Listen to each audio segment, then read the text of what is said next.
কি বল বল ব্রাউন কি? ব্রাউনিটা তা বললি ওটাও তোকে না তুই মুখ ঢাকাচ্ছিস কেন? চুথা কোথাকার? ওটা তুই নিজে ভাই। না মুখটা খোল। তুই কর। আমি আমার বাবার সাথে গেলে অনেক রকম অর্ডার দিতাম, তোর সাথে যে আমি শুধু ফ্রাইড রাইস অর্ডার দিয়েছি। তোমার বাবা আমার থেকে বেশি রোজগার করে। হ্যাঁ তো স্যার আমার বাবার মতন রোজগার করতে হবে। তোমার বাবার বয়স কত? আমার বাবার বয়স যাই হোক, তো তাহলে আর আমার বয়স এই যে যে বয়সে এখন আমি অনেক টাকা 50,000 টাকা রোজগার করছি এই মাসে।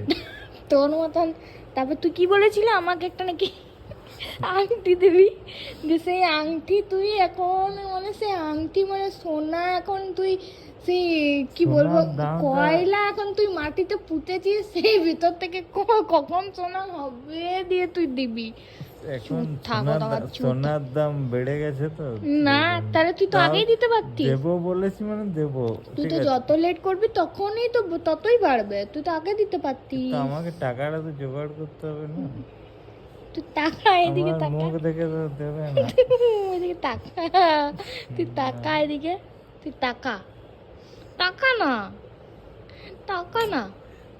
চোখটা রেকর্ড করবি তাই জন্য। চোখটা খুলে টাকা। না।